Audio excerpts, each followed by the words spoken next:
Happy hump day. It's Wednesday. It is 1:28 and I'm feeling fine.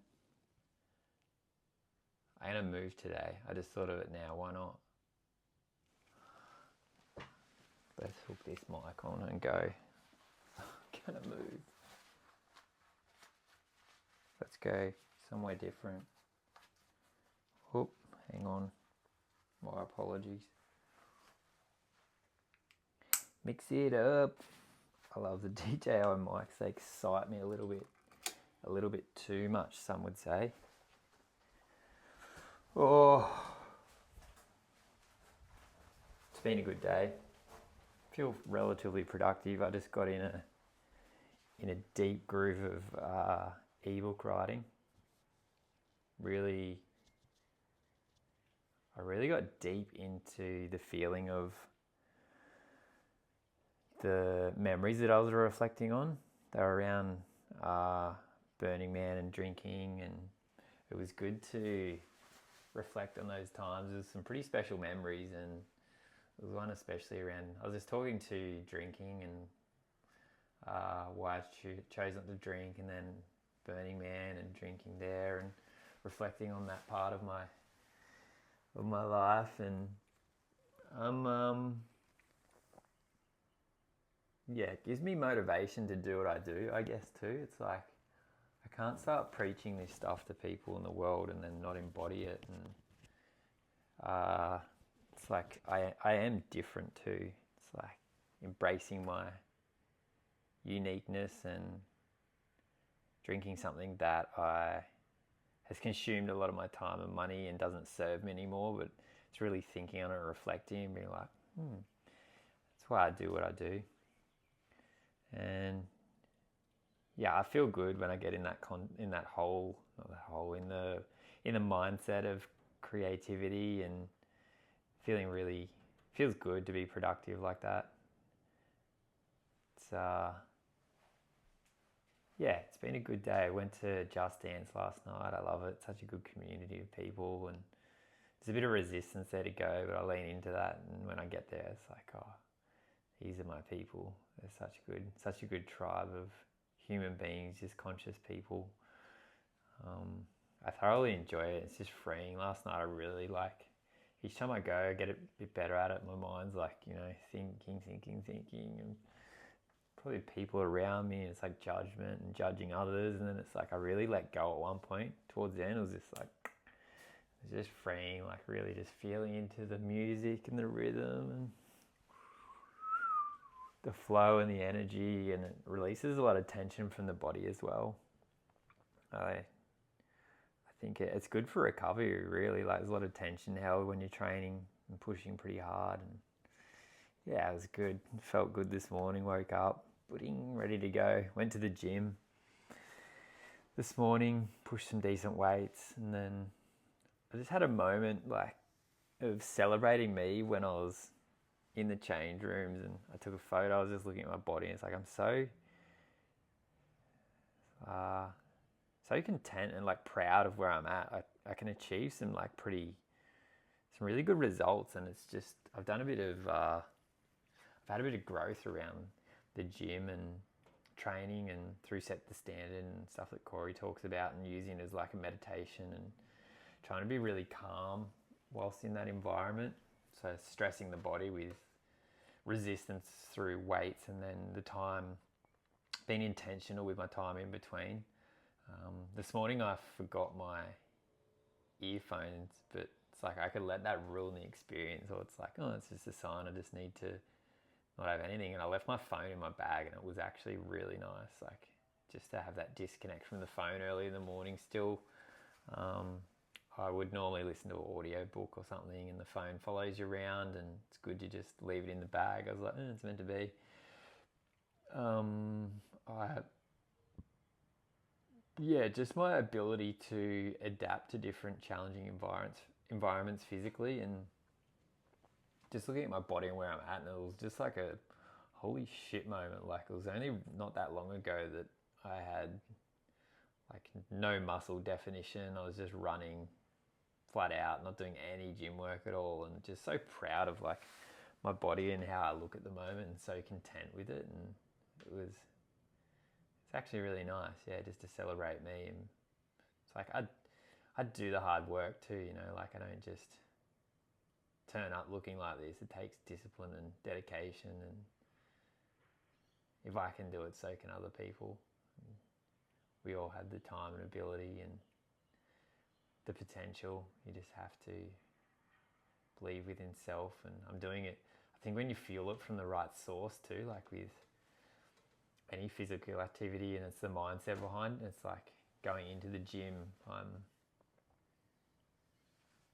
I push my body, but I know what it's capable of, and I think it's embodiment too is a big thing, embodying the person that you want to become. And I look to people that inspire me, like Nick Bare, and it's like I can look like that too. It's a possibility, and I can do things that he's doing, and then fully like believing in yourself and believing you can achieve. That's a big one. Actually, when you embody that and believe, the results come. It's when you don't believe in yourself or believe that what you're capable of, the mind sabotages the body and what surrounds you. And when you don't feel worthy of that, I feel like there's so much friction to achieving that. It's almost manifesting that and bringing it into your presence, and it fuels the body and allows it to become. I think that's, with the Ironman stuff, that's growth for me. And swimming's a massive example of how there's never been that belief there because of the trauma and the unsafe feeling that I get when I'm doing the swimming. So my mind is trying to protect me and sabotaging me in a way. So it's so fascinating. Like when with the gym stuff, it's like, oh yeah, I can put on weight, I can bulk up, I can do that. That's achievable, and you believe it, and you still have to fuel your body with proper nutrition and allow it to receive the best, and treat it and nurture it and be kind to the body. It's the vessel that's got you so far and it's so capable of amazing things. And I use this when I'm running as fuel to try and calm the body, allow, receive, nurture it, listen to it, push its potential, but also allow and know. And no one knows my body better than me. No one knows my mind. I feel resistance with certain things that people have challenged me on in my world, and how I challenge myself mentally, and trying to acknowledge the feelings, the thought patterns.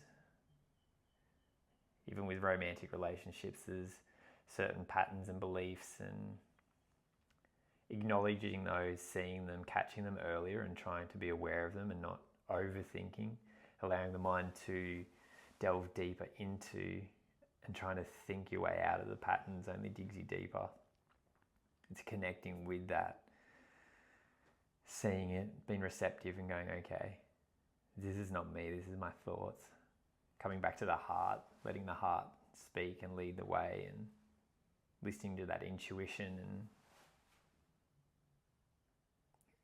not allowing the mind to control our environment. Listen to the heart, listen to the feeling. I think that's a big one. It's listen to the feeling.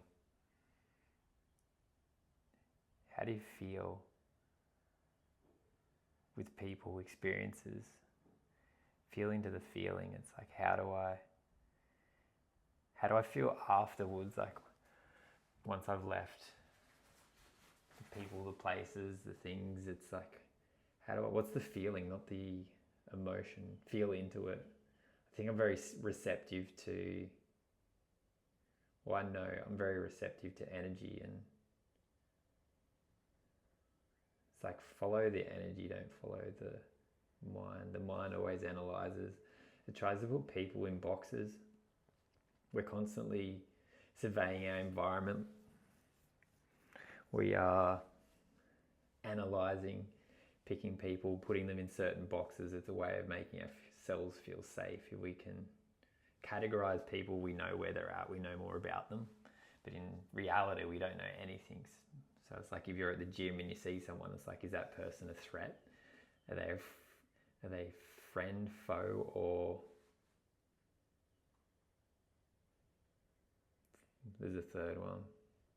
I think friend, foe, or it's like, are they a romantic? Are they a partner? Are they a friend? Are they a threat?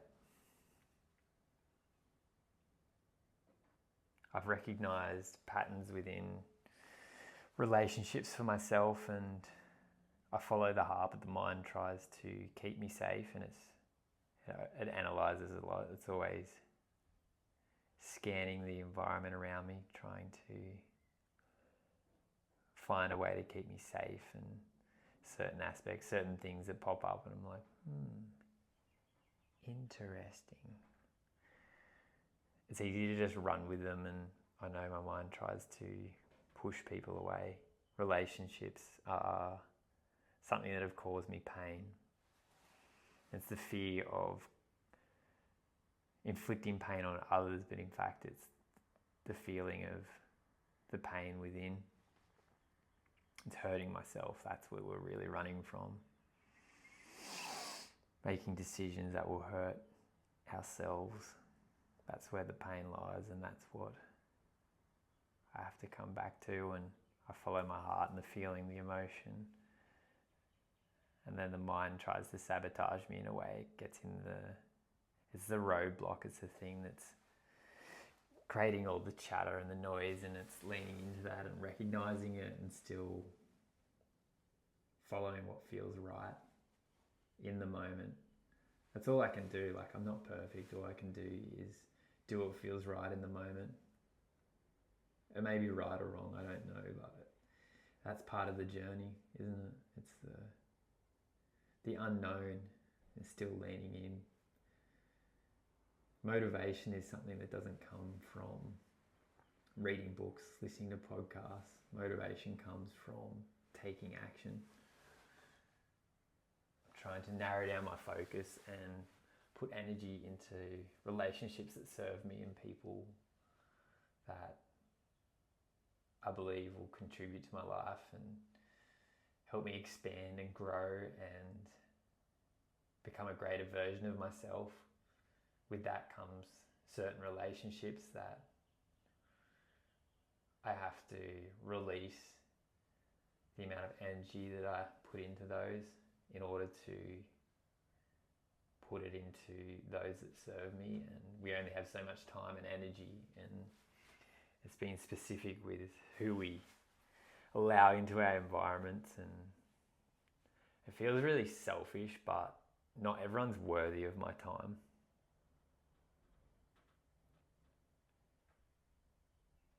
I put myself, I have high standards for myself, and I have to be congruent with those with the people that are in my environment. And I've done a lot of work on myself, and I guess people, they don't want to take that from me, but they want to feel my presence. And I have to remember that I've put so much time into me, and I deserve the best.